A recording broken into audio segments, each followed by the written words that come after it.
Hello dear students, in today's video we are going to discuss about joint stock companies. As you all know, we have already covered sole proprietorship, partnership, Hindu undivided family business and cooperative societies business.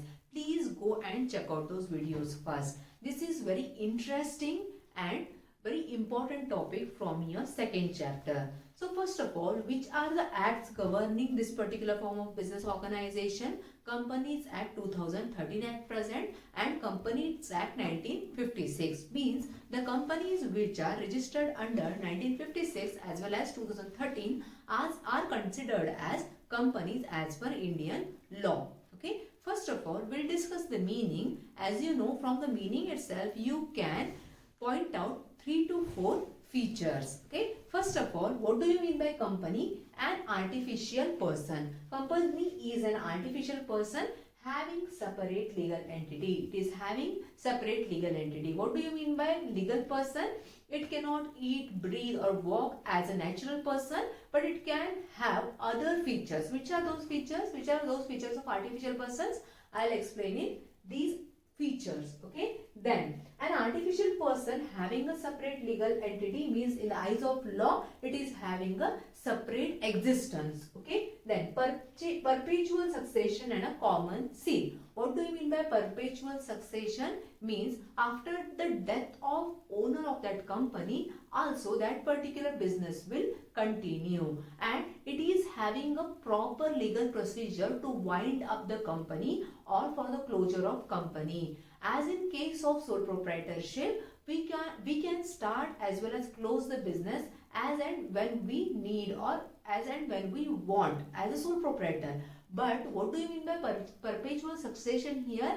We cannot wind up the company easily or we cannot start the business easily. There is a proper legal procedure as per Companies Act 2013. Okay, perpetual succession and a common seal.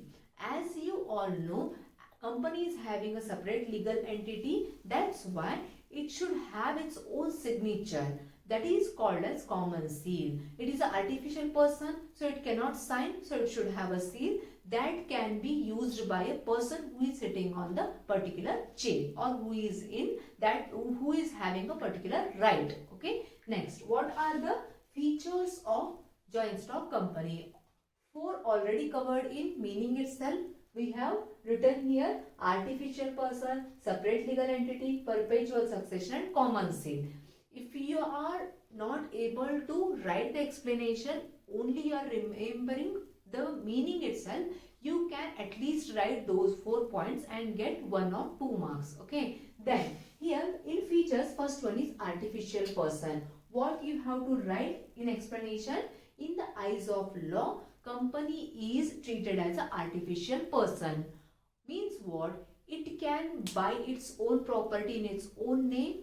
It can file a complaint against any person or any company, or it can borrow loan from bank or any other creditors, and it can give loan to others as a company. Okay, these are some legal rights a person is having. Those all rights the company is also having. Which are those examples you can write? Company can have its own property, company can file the complaint against anybody, and company can also take loan or borrow money, company can give loan. All these are few examples. Okay, but it is not treated as a natural person. Why? Because it cannot breathe or it cannot walk. These are the characteristics of a natural person, right? Then next one is separate legal entity. Means the existence of company is separated from the existence of its owners.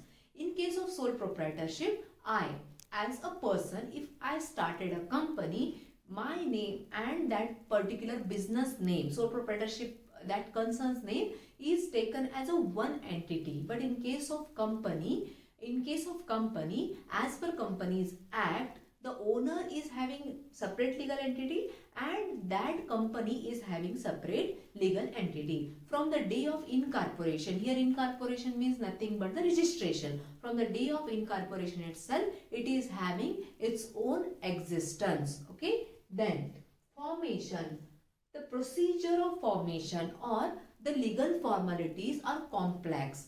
the complex legal formality is there. It is not easy. You have to provide some documents, basic documents before starting the company only. Okay, for example, you have to prepare memorandum of association, articles of associations. These are the few names of documents. So you have to first prepare those. You have to prepare prospectus. All those documents you have to prepare. Then only the law will give you permission to start the business. You have to register your company under Companies Act 2013. So this is a complex, time consuming and expensive process. Okay, why expensive? It requires money to start the business. Then perpetual succession means what? Closure is also not easy here. Okay, the members may be adding, means what? Shareholders, new shareholders may be adding in your company. Some shareholders may be selling their shares on a regular basis, but the existence of company will be continued. And in case of owners also, after the death of owner, because shareholders are the real owners here, and if you want to wind up the company and close the company, there is a proper procedure explained in Companies Act. You have to follow all those procedures and you have to wind up the company step by step. You cannot close the doors of company suddenly one morning. Okay, then next one is control. Control means who will take the decisions in company. Actually, the shareholders are the real owners, but shareholders does not have the right to participate in day-to-day activities. They have to participate in voting process and they have to cast their vote and they have to elect the board of directors. The board of directors means the group of people, they will take the decisions. Board of directors, it includes the directors. Okay, number of directors are there. They are taking the decisions on behalf of shareholders.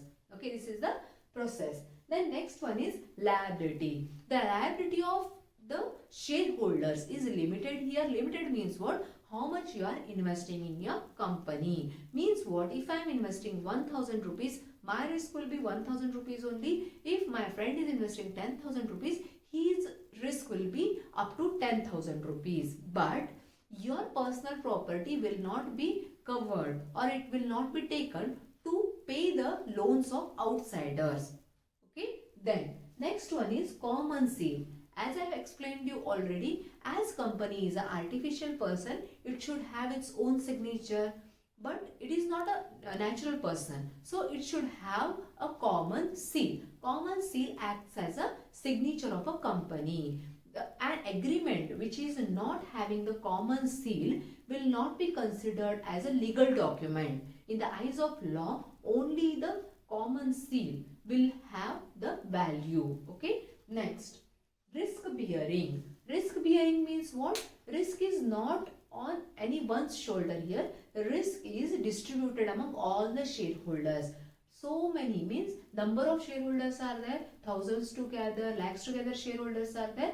So the risk is distributed among all the shareholders. Therefore, a single person will not feel that pressure. In case of sole proprietorship and partners, only few people are bearing or they are sharing the risk. So they will feel the pressure of that particular risk. These are the 8 important features of company form of business organization. If you are liking my content, please like and subscribe to my channel and share this video with your friends also.